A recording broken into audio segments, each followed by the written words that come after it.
Hey Reddit, I never thought I'd be posting here, especially not in this subreddit. My life felt normal, stable. For 12 years, Sarah and I built something I thought was rock solid. We have two kids, a house, the whole suburban dream. Or so I thought. Looking back now, I can see the cracks were there. Subtle at first, like hairline fractures you only notice when the light hits them just right. For the past 6 months or so, things have felt off. It's not one big thing, but a thousand little things that have chipped away at the foundation. Sarah became more distant, less affectionate. Work became her excuse for everything. Late nights, weekend conferences that popped up out of nowhere. I tried to talk to her, gently at first, asking if everything was okay, if she was happy. She'd always snap back, "Of course I am. Why wouldn't I be? Are you accusing me of something?" Her tone alone was enough to shut me down. That bitchy, accusatory tone became her default. My gut, though, it's been screaming at me. Something is terribly, terribly wrong. Okay, so the emotional distance was bad enough, but I was still trying to rationalize it as stress from her new promotion. Then came the first concrete clue, and this is where these sudden events start piling up. About 3 weeks ago, I was paying bills online. We share a joint account for household stuff, but she usually handles her own expenses. I noticed a charge on the joint credit card for almost $800 at a high-end boutique downtown. This isn't just unusual, it's completely out of character. Sarah usually shops at Target. When she buys something expensive, she makes a big deal about it. I asked her about it that evening, trying to sound casual like, "Hey, did you treat yourself to something nice? What did you get?" Her eyes got wide for a split second, and then she immediately got defensive. "Oh, that? It was for a client dinner. I had to buy a very specific dress for this huge pitch meeting." She sneered like I was an idiot for asking. "It was mandatory. You wouldn't understand." I pushed back a little because an $800 dress for one client dinner sounded insane. And why use the joint card for a work expense she could get reimbursed for? She blew up. "God, you are so controlling. Why do you scrutinize every little thing I spend? Just drop it, Mark. You're making a mountain out of a molehill." She stormed off to the bedroom and slammed the door. The sheer suddenness and intensity of her anger was my first real alarm bell. It was a massive lie, but I couldn't prove it yet. The very next weekend, the true bombshell dropped. This happened so fast it left me dizzy. Sarah announced she had to go to a mandatory all-day training seminar on Saturday. Sudden, of course. She was rushing around in the morning, clearly stressed, and kept checking her phone. I was helping the kids get ready for soccer practice, so I wasn't paying close attention. She kissed me goodbye, said she'd be back late, and rushed out the door. Maybe 10 minutes later, my youngest Leo came running into the kitchen holding Sarah's work phone. "Dad, Mommy left her phone on the counter." I grabbed it. I knew I shouldn't. But the combination of the unexplained $800 expense and her sudden bitchy defensiveness pushed me over the edge. This wasn't her main personal phone. That one is always locked and glued to her hand. But the company-issued device she usually ignores on weekends. I saw a notification pop up, and that's when my stomach dropped straight to the floor. It wasn't a work email. It was a text message preview. "Can't wait for our lunch break, sexy. Meet me at 1 p.m., same place." The name saved above the message, J Marketing Dept. I don't know anyone named Jay in her marketing department. Not one. I wish I could say I handled this with maturity, but I didn't. I was shaking so badly I almost dropped the phone. The shock was immediate, followed by a burning, icy clarity.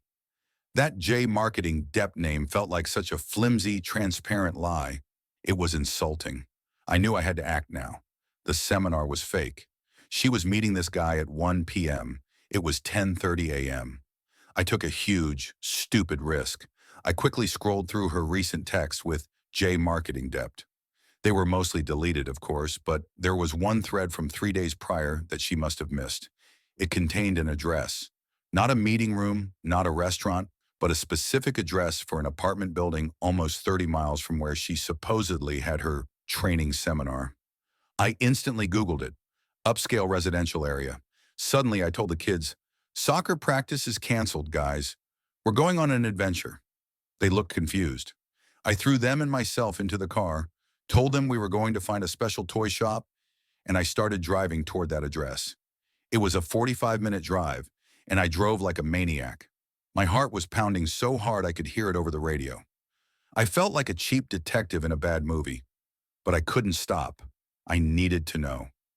I got to the apartment building complex around 11:45 a.m. It was one of those new glass and steel monstrosities. I parked a few blocks away and walked back, trying to look inconspicuous, which is hard when you're wearing a dad uniform of sweatpants and a frantic expression. I positioned myself across the street, near a coffee shop, and tried to regulate my breathing. It was surreal. Everything felt muffled, like I was underwater. The thought that she might actually be here, that she'd lied about a seminar, lied about an $800 work expense.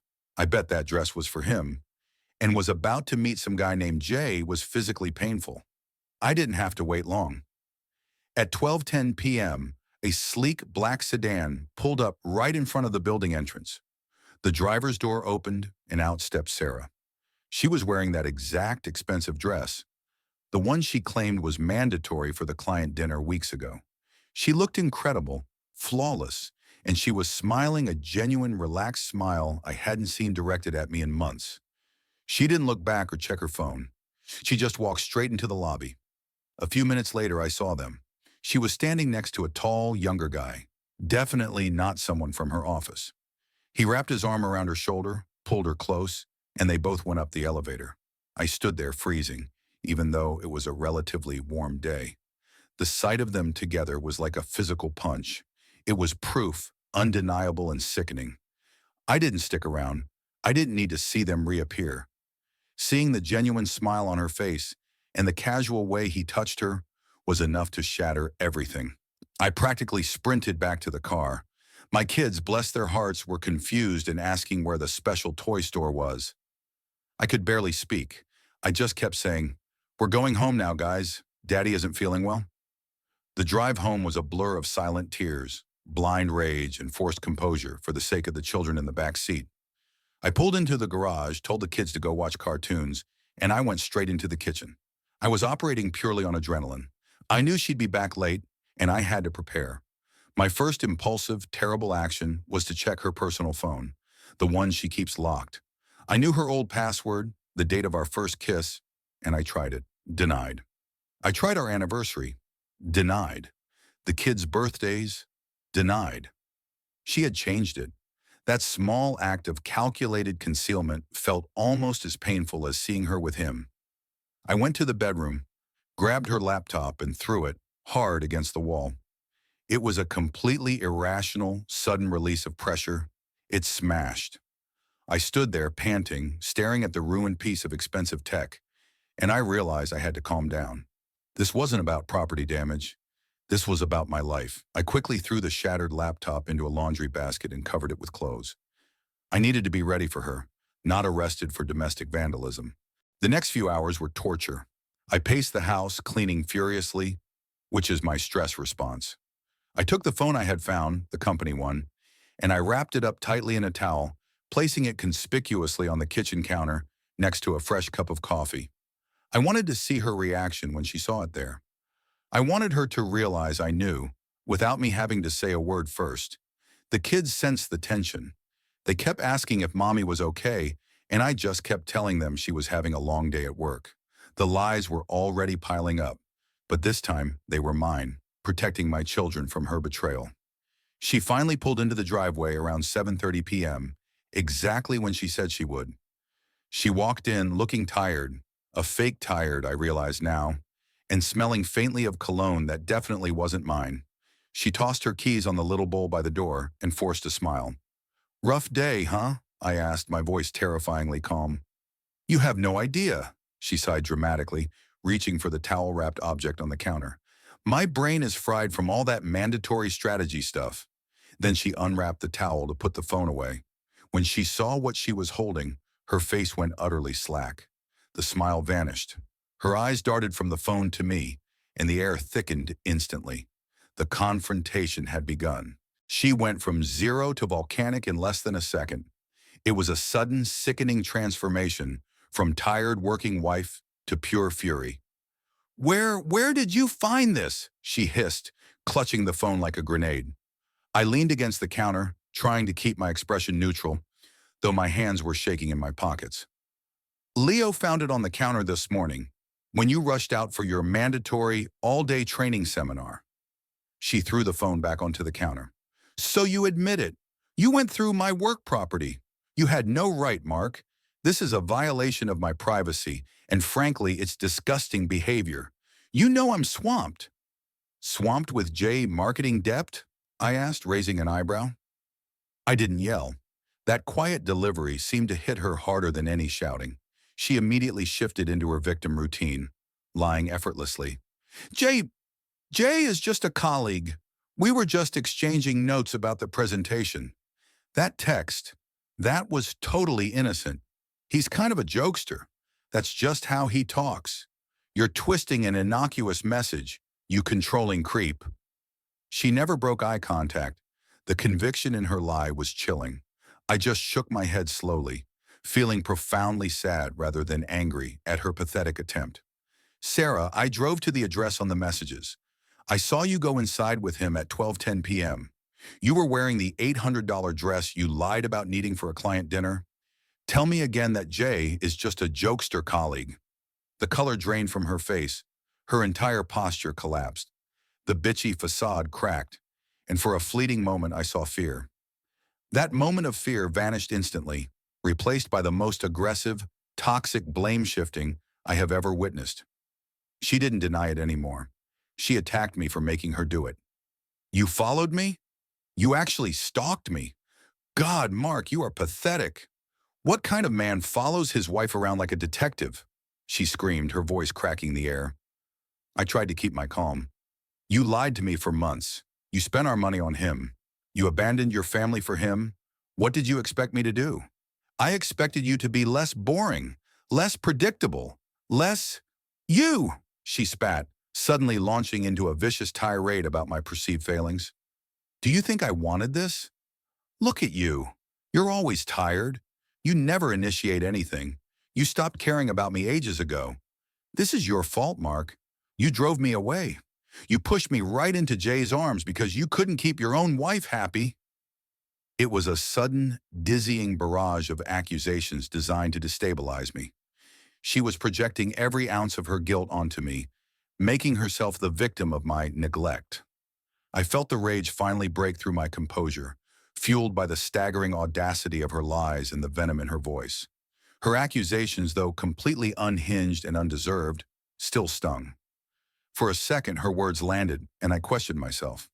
Then I looked at her, standing there, red-faced and raging, having just spent the afternoon with her lover, and I knew her words were worthless.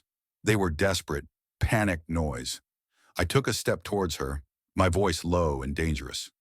I worked 3 overtime shifts last month so you could afford to take that spa weekend with your friend, which I bet was Jay.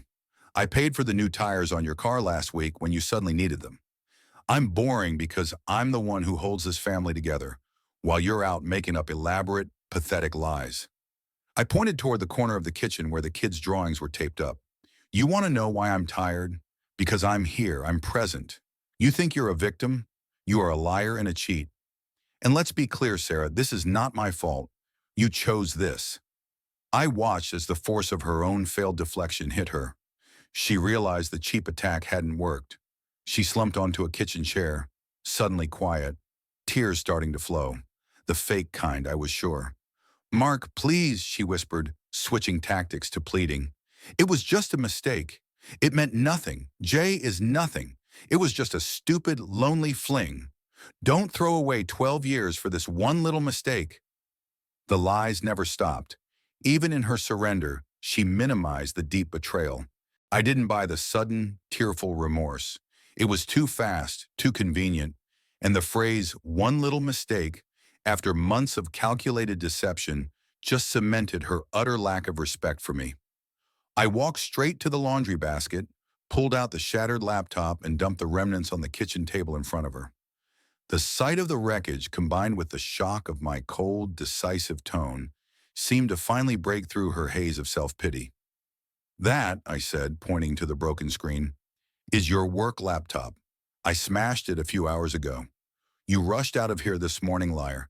And when you came back, I smashed something expensive that belonged to you. See how quickly things can change? See how sudden events can ruin something you thought was stable? She gasped, genuinely horrified this time. It wasn't about the affair anymore. It was about the tangible loss and the realization that I was utterly serious. You, you broke my property. I need that for my job. And I needed my marriage for my life, I retorted. We're done, Sarah.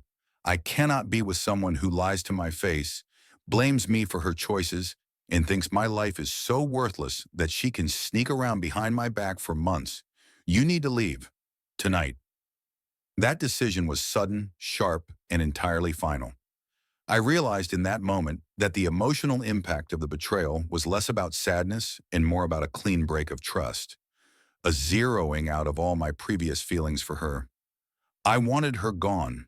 The moment the words, "You need to leave, tonight," left my mouth, the high-octane anger evaporated, leaving behind a terrifying emotional vacuum. I wasn't sad. I wasn't even truly angry anymore. I was numb. The shock of finding the evidence, the fury of her blame shifting, and the finality of the decision had burned through all my emotional reserves. Sarah started shouting again, but this time it was a desperate panic sound. Not bitchy, but logistical. Where am I supposed to go, Mark? What about the kids? You can't just throw me out. I calmly laid out the plan. I told her she could stay in a hotel for a few nights or crash with her sister. I didn't care which. I promised her she would see the kids tomorrow, supervise, but she would not sleep under my roof again until she found her own place. I made it clear that I was contacting a lawyer first thing Monday morning. She packed a small duffel bag while crying loudly and dramatically. I didn't help, didn't console.